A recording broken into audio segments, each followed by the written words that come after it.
welcome to the No DQ live recap of WWE NXT Stand and Deliver Night 2. This was exclusively on Peacock. NXT had Night 1 Wednesday night, which was on the USA Network and Peacock. And WWE got some good news. NXT, final night of the Wednesday Night War, beat AEW Dynamite in viewership. Still lost the demo, but won overall viewership. And you have to take into consideration that NXT likely had some viewers on Peacock as well. Tom McCarthy with a $2 super chat says, speechless. Absolutely. Let's get to this TakeOver Night 2. This show was a wild ride for sure. We kicked it off with a kickoff match, of course. We had Breezango versus Killian Dane and Drake Maverick, a match to determine the number one contenders for the tag team titles.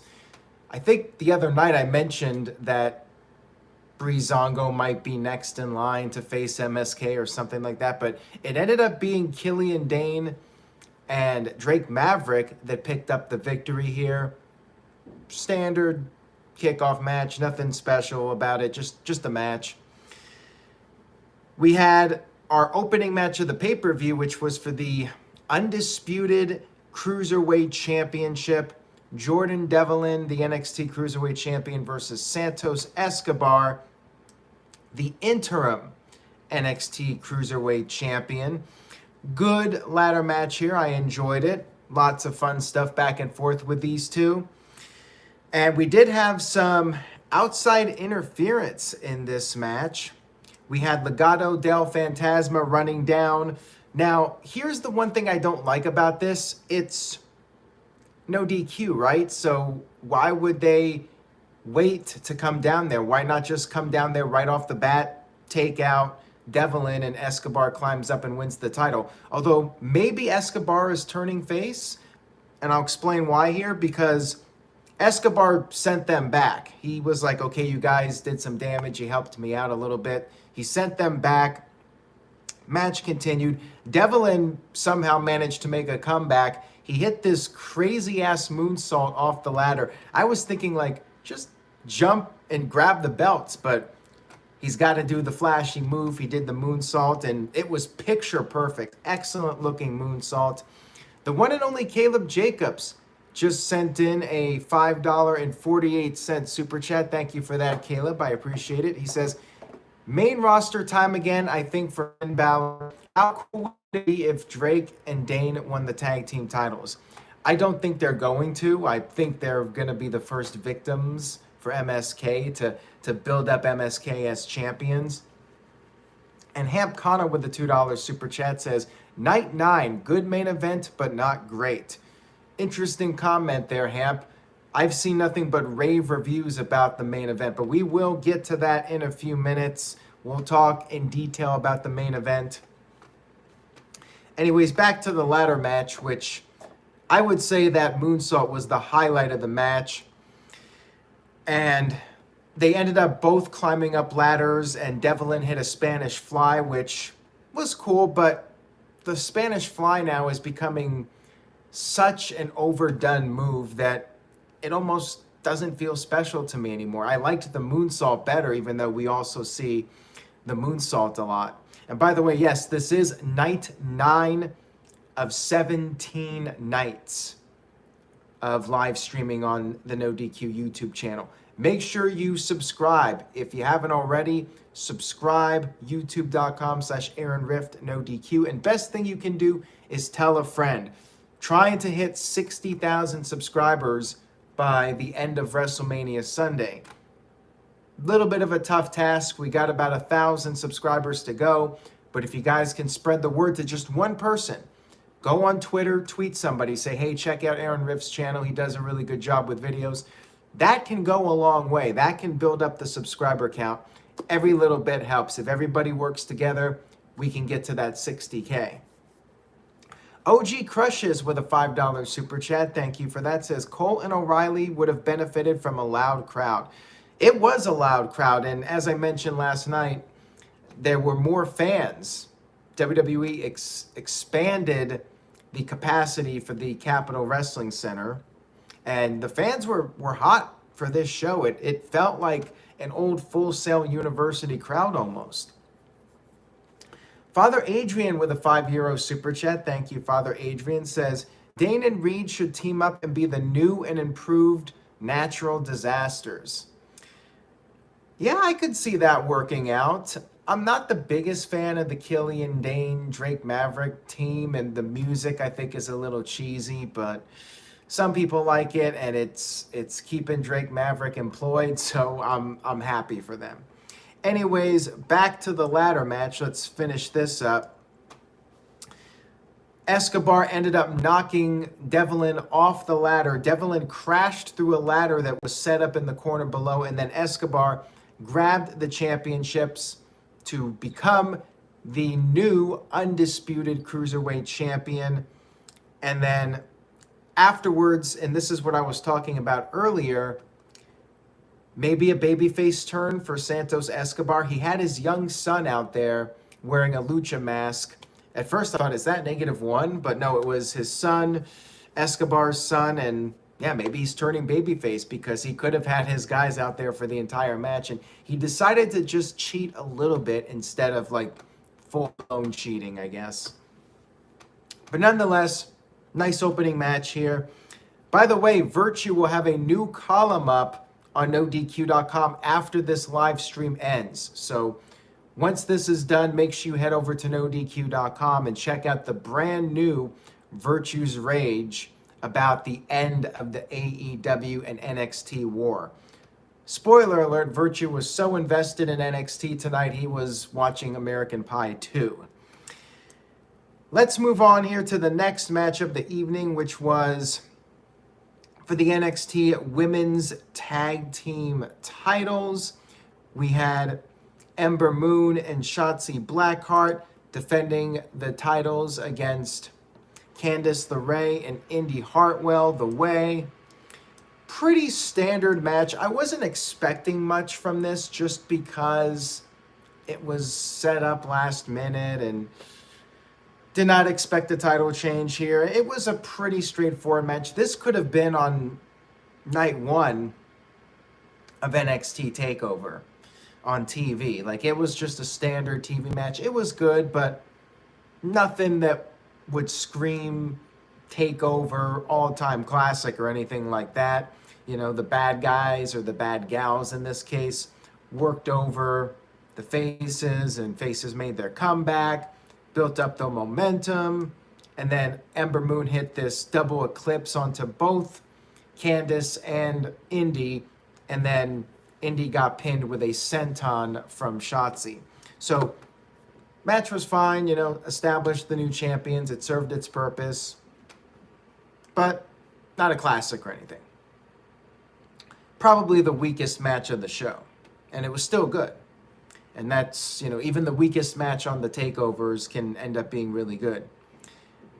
Next up, we had the North American Championship match. Johnny Gargano, Johnny Takeover, Johnny Wrestling. He has a lot of different names.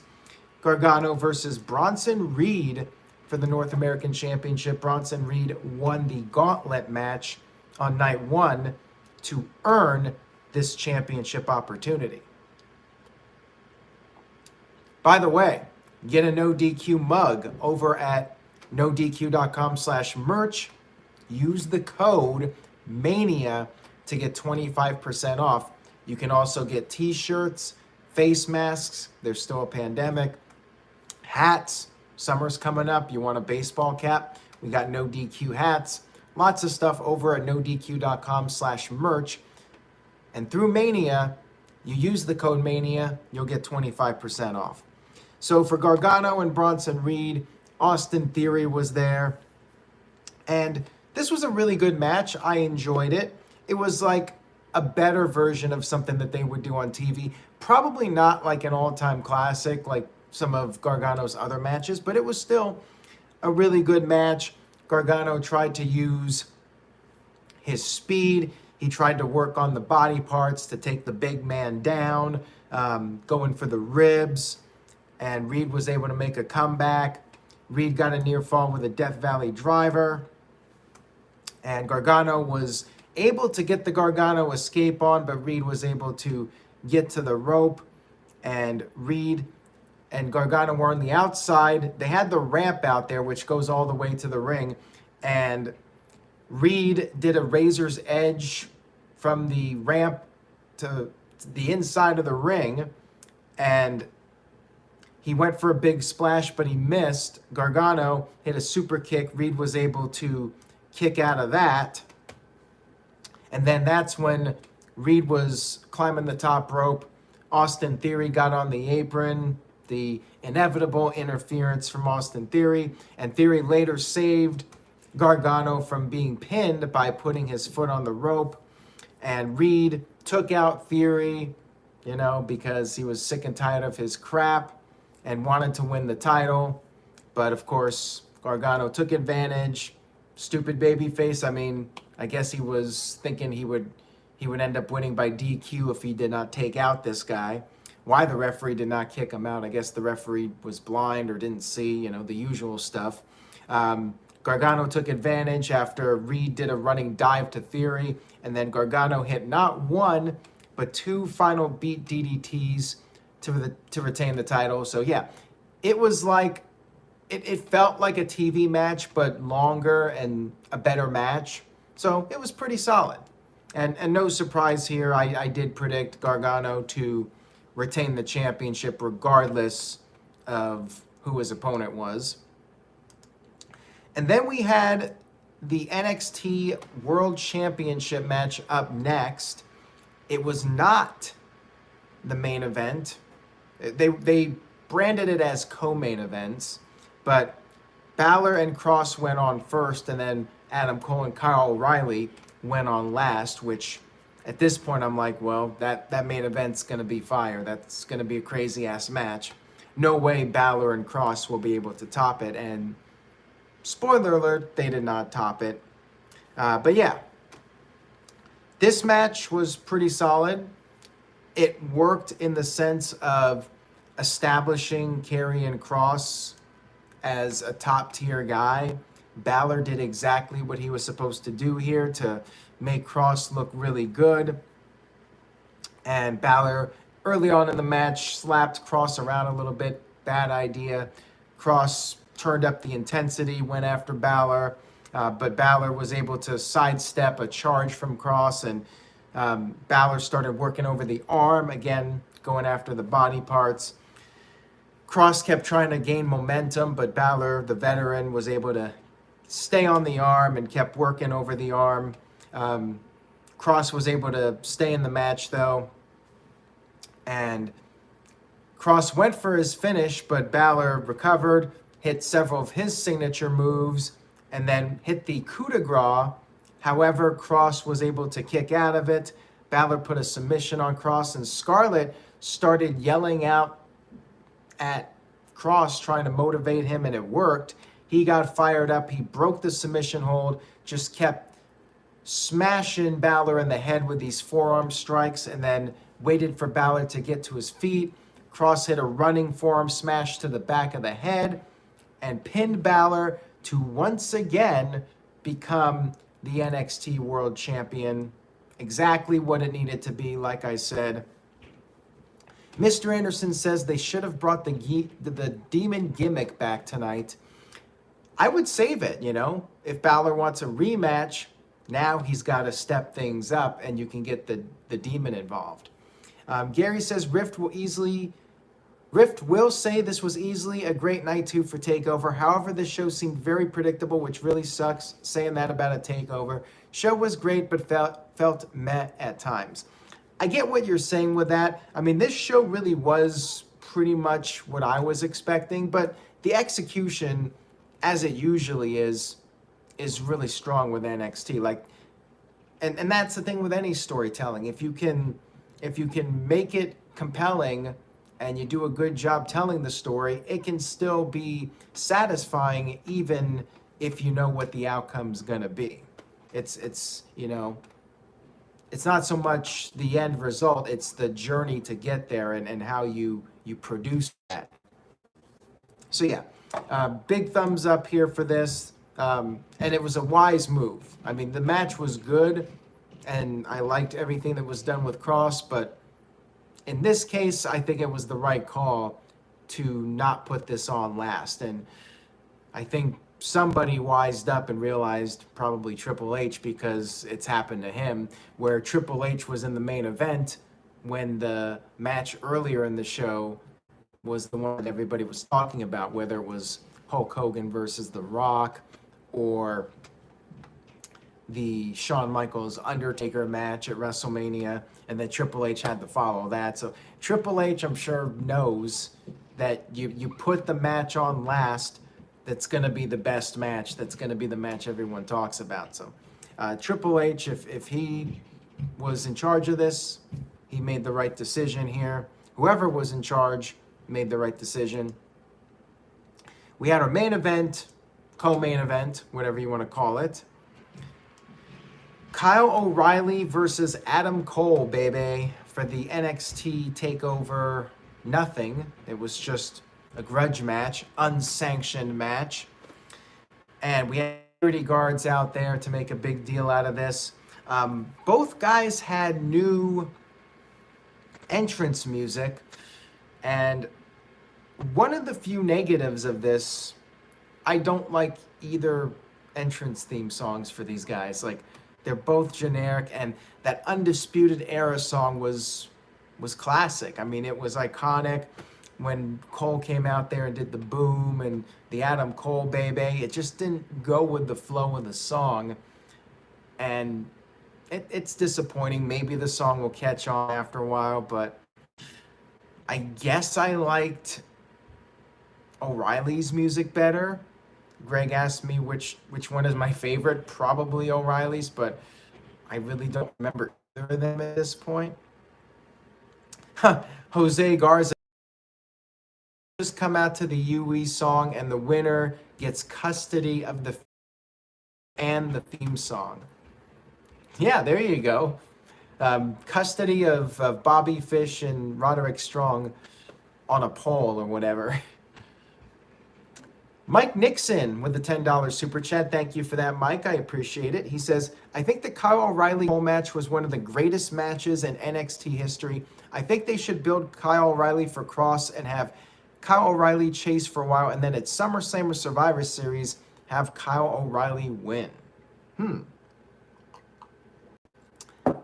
That could be something that WWE might build up to, and you know, this was a star-making night for O'Reilly. I mean, he pretty much elevated his stock with that Balor match, but this was really crucial. And I did predict O'Reilly to win because of the unsanctioned stipulation. Cole would say, you know, this match didn't count or whatever. I'm not sure if it's the same rule as AEW or not, but he could still do that anyways. Hamp Kano with a $5 super chat says, from a storyline point of view, the match was awesome. However, from a match point of view, it was what we've seen many times before. I was hoping for a huge spot. Let's talk about it. So anyways, they started off with the hockey fight in the beginning. The referee was wearing black street clothes and a regular referee's uniform. I guess that makes it more unsanctioned. And the ring ropes had been changed to black for the match to just give it a different vibe. And they went to the outside, sent each other into the barricade. You had Cole using a steel chair with the UE logo on it as a little insult to injury, literally. Cole was going after O'Reilly's neck, got a near fall pretty early in the match, started trash talking, and that just got O'Reilly fired up. And they did a couple of these spots in the match where somebody would sit in a chair and they would do something. And in this case, Cole was on the outside sitting in a chair, and O'Reilly did a drop kick off the apron onto Cole, who was sitting in the chair. And then more weapons were brought in. We had a steel chain, which was used in various moments throughout the match, various submissions and just people hitting each other with the chain. And then we had another chair moment where O'Reilly this time was sitting in a chair and Cole did a shining wizard to O'Reilly. Like, I get it, it's cool, but it just comes off a little too choreographed for my own liking. Like, the guy's just sitting there. I'm like, well, why not get down to the ground or move or something? But yeah, they're just sitting there perfectly in the chair to get hit with a move. And they went back to the outside of the ring, and O'Reilly suplexed Cole onto the announce table, which did not break. And then Cole recovered from that, hit O'Reilly with a television monitor, and the announcers were like, "Man, this is really going too far here with the monitor." And then Cole, to further his descent into madness, he grabbed a toolbox from under the ring. There were various objects. There was a tire iron that was introduced into the match, and Cole used that on O'Reilly. Then they both started to get up, and they both sat in the chairs. So again, more people sitting in chairs. The crowd was loving this. They were chanting, "Both these guys, this is awesome," all that stuff. O'Reilly and Cole started punching each other while sitting in the chair. At this point, it was getting a little silly, in my opinion. But, you know, this was a hell of a match. They were beating the crap out of each other. Cole hit a low blow, and again, the announcers were like, "This is totally out of line, a low blow." And I'm like, well, all the other stuff they've done up to this point was not crazy, but a low blow was like the point where it's completely out of line. I just thought that was a little silly. And then O'Reilly was able to kick out of a super kick, and Cole was getting frustrated. He punched out the referee. Smart move there by Cole. As it turns out, he could have won the match here. He hit the Panama Sunrise and went for the cover, but because he punched out the referee, well, match was not over. And this was what they call the phantom pinfall. And at this point, I knew O'Reilly was winning, because when the guy gets the phantom fall, he does the pinfall, but there's no referee, he usually ends up losing the match. That's how it typically goes in these situations.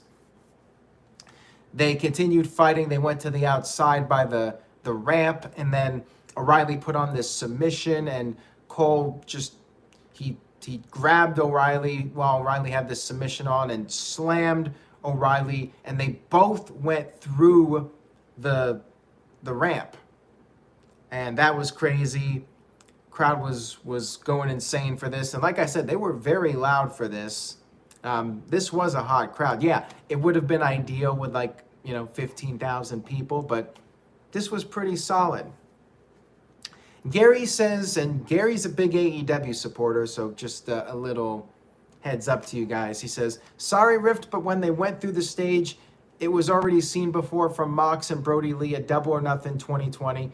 Didn't like that, sorry. I know nitpicky, but just what I felt with that spot."